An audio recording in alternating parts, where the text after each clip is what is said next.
उत्तर प्रदेश, कानपुर का बिकरू गांव, रात का गहरा सन्नाटा और फिर अचानक गोलियों की आवाज।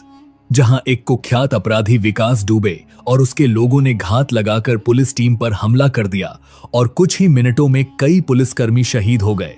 यह सिर्फ एक घटना नहीं थी, यह उस सिस्टम की झलक थी जहां कानून मौजूद तो था लेकिन हर जगह असरदार नहीं था।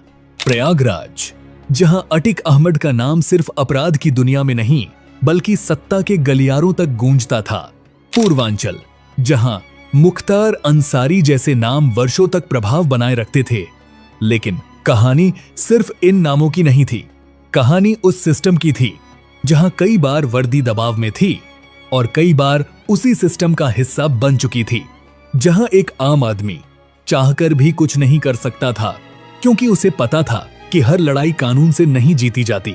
जहां सड़कें अंधेरे में डूबी रहती थीं, जहां विकास की जगह दबदबे की पहचान होती थी और जहां इंफ्रास्ट्रक्चर पीछे छूट चुका था। धीरे धीरे यह सब सामान्य हो चुका था। लोगों ने मान लिया था कि यहां कुछ नहीं बदल सकता। लेकिन हर सिस्टम की एक सीमा होती है और जब वह सीमा टूटती है तो कोई एक व्यक्ति सामने आता है जो पूरी दिशा बदल देता है। और उत्तर प्रदेश की इस कहानी में एक ऐसा क्षण आया जब एक नाम सामने आया, योगी आदित्यनाथ। एक ऐसा नेतृत्व जिसने केवल सत्ता संभालने का काम नहीं किया बल्कि उस सिस्टम को सीधी चुनौती दी जिसे लोग सालों से अटल मान चुके थे। और यहीं से शुरू हुई उस बदलाव की कहानी जिसने पूरे राज्य की दिशा बदल दी। आइए समझते हैं आखिर उत्तर प्रदेश ने इस अंधेरे दौर से बाहर निकलकर खुद को कैसे बदला। अजय सिंह बिष्ट का जन्म एक साधारण परिवार में हुआ जहां उनके पिता आनंद सिंह बिष्ट एक फॉरेस्ट रेंजर थे और घर का माहौल अनुशासन, सादगी और जिम्मेदारी से भरा हुआ था। स्कूल के दिनों में ही उनके भीतर एक अलग तरह की गंभीरता दिखाई देने लगी थी, जहां वे केवल पढ़ाई तक सीमित नहीं रहते थे बल्कि आसपास हो रही चीजों को ध्यान से देखते और समझने की कोशिश करते थे।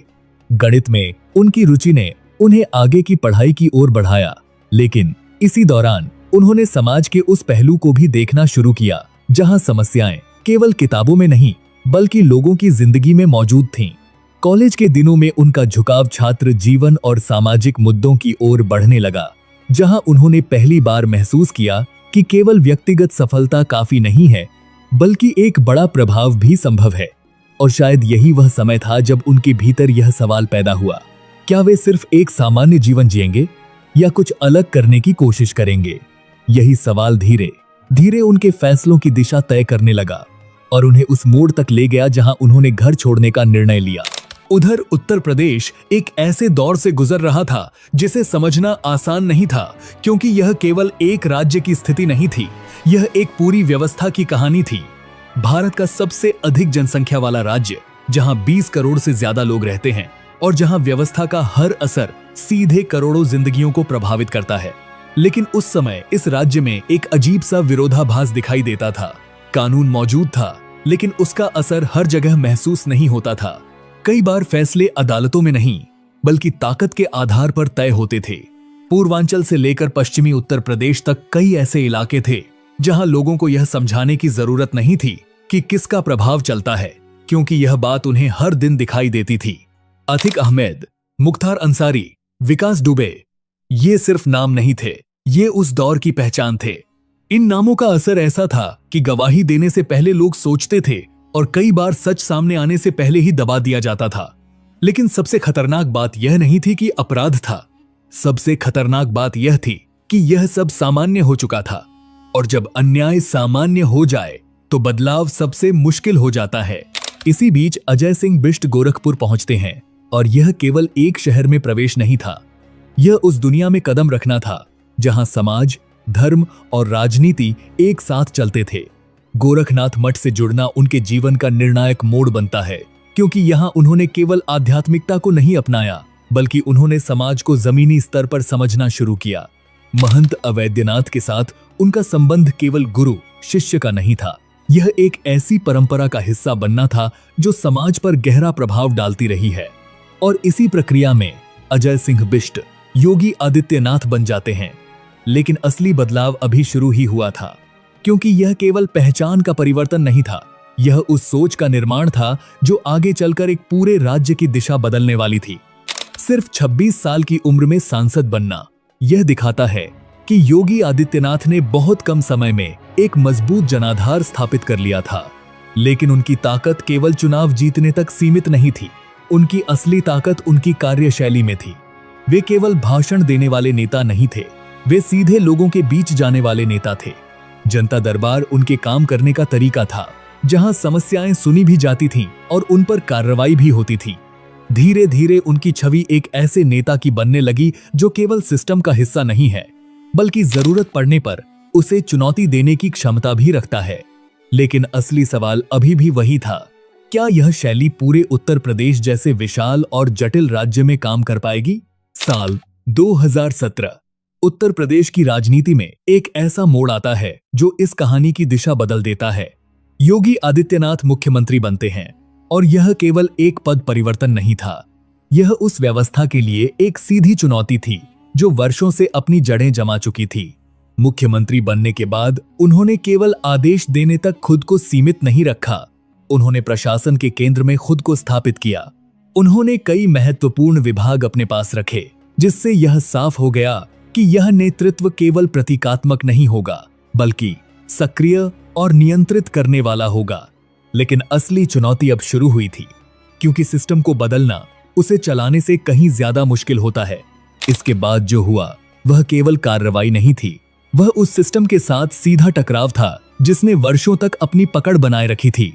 राज्य में संगठित अपराध के खिलाफ एक ऐसी प्रक्रिया शुरू हुई जिसमें केवल छोटे मामलों को नहीं, बल्कि उन नामों को निशाना बनाया गया जिन्हें लंबे समय तक अछूता माना जाता था। अतिक अहमद, मुख्तार अंसारी, विकास दुबे, ये नाम अब केवल डर के प्रतीक नहीं रहे, बल्कि कार्रवाई के केंद्र में आने लगे।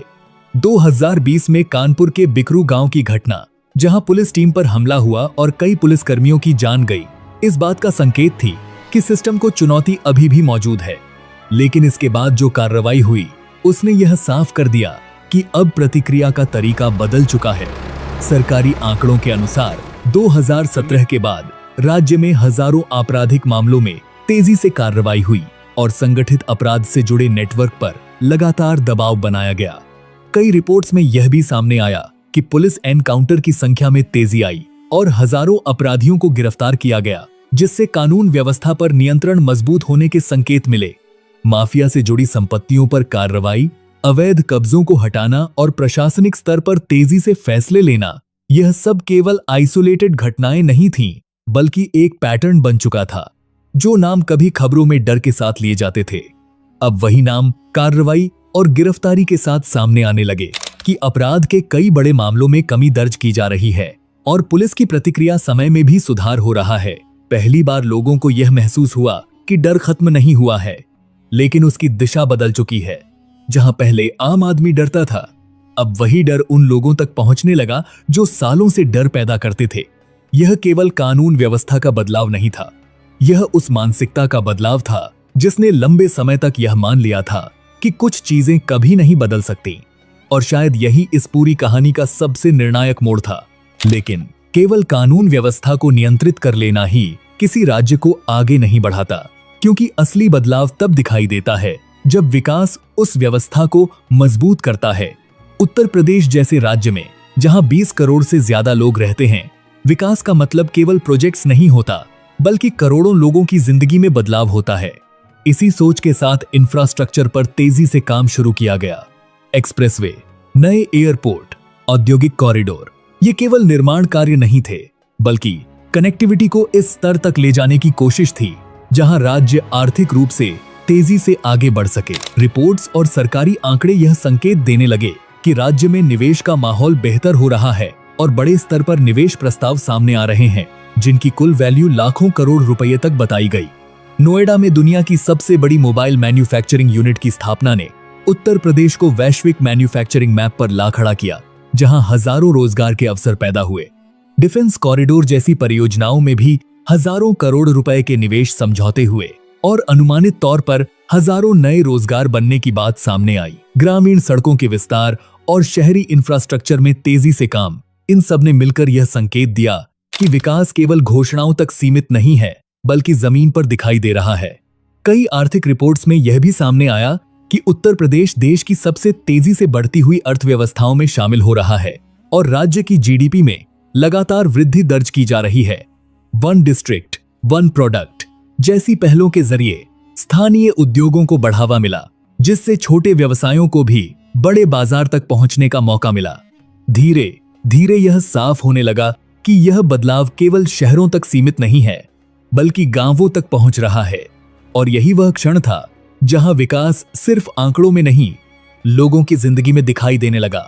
जो राज्य कभी गुंडा राज के लिए मशहूर था, आज वही राज्य इस बात की मिसाल बनता हुआ दिखाई दे रहा है कि जब सिस्टम और विकास साथ चलते हैं तो पहचान भी बदल जाती है। आज उत्तर प्रदेश वही राज्य है, लेकिन उसकी पहचान बदल चुकी है। एक समय था जब यहां डर व्यवस्था का हिस्सा था और आज वही डर दिशा बदल चुका है। कभी फैसले ताकत से तय होते थे, आज वही फैसले कानून के दायरे में आने लगे हैं। यह बदलाव अचानक नहीं आया, यह बना है फैसलों से, टकराव से और उस इरादे से जिसने यह मानने से इनकार कर दिया कि यहां कुछ नहीं बदल सकता। और इस पूरे बदलाव के केंद्र में एक नाम लगातार दिखाई देता है, योगी आदित्यनाथ। एक ऐसा नेतृत्व जिसने सिर्फ सिस्टम को संभालने की कोशिश नहीं की, बल्कि उसे बदलने की कोशिश की।